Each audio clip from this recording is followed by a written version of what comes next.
maybe the essential problem is that we're all really stupid. You know? Maybe we're all just so misinformed, and maybe we just don't take the pains to be informed. And you know what? You would need that to have a better democracy, right? Because if you're going to have like direct democracy, for instance, where we all vote on every issue, presumably people would have to educate themselves about all the issues. And once they start doing that, maybe we'll see a bigger push for direct democracy. Once we start, you know, taking control of things.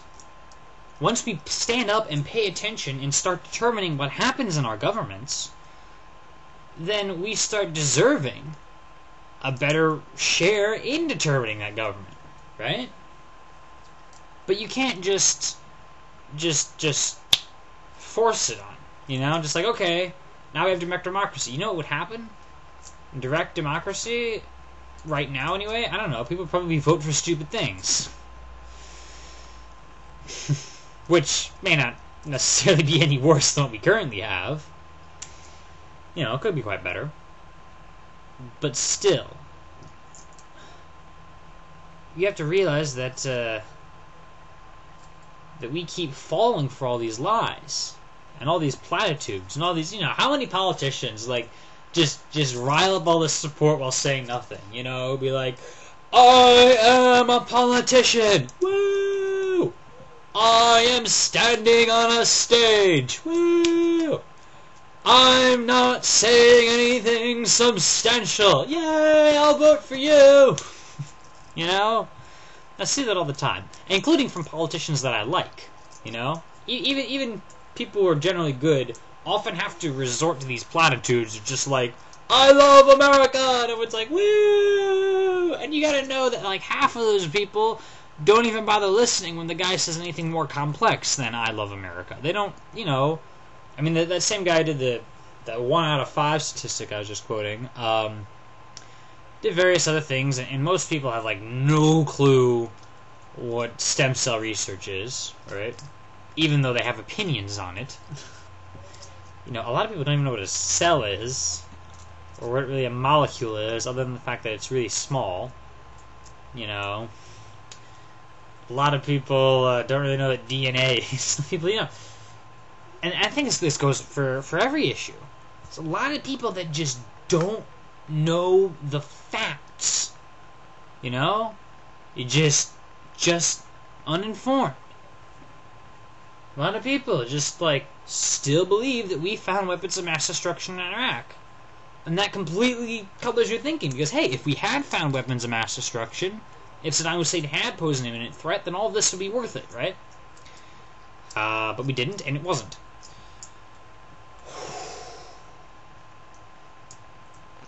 You know, various politicians tell such obvious lies, and we just don't call them out on it. You know? It's...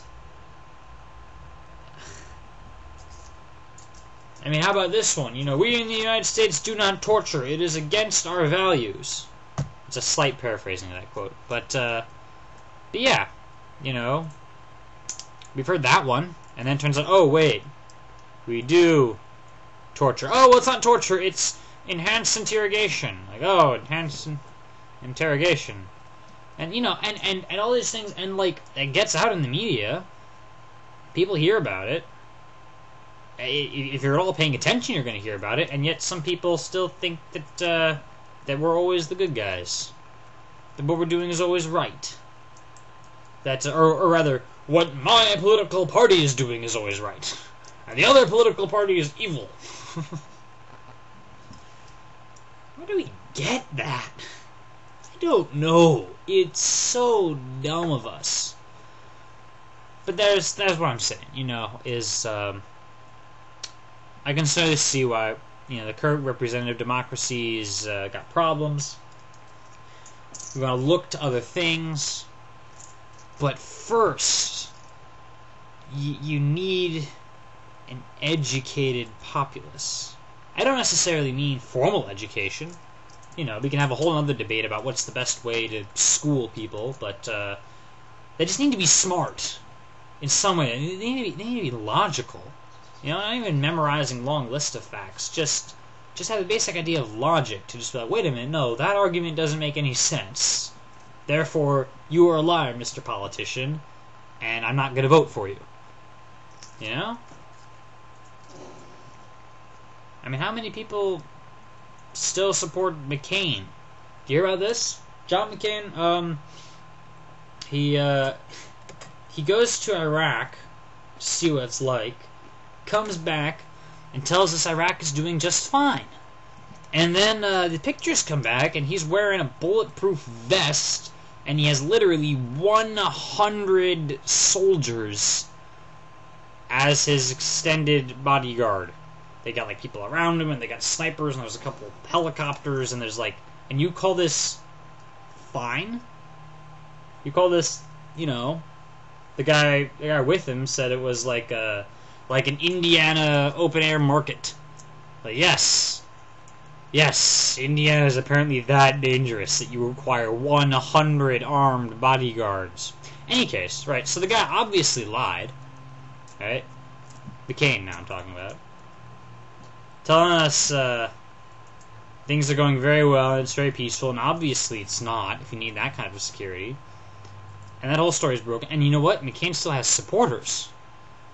He's still, like, running for president and all that. How is that possible? Do you think people would, you know, not support a man who has obviously just lied to us about a very important issue?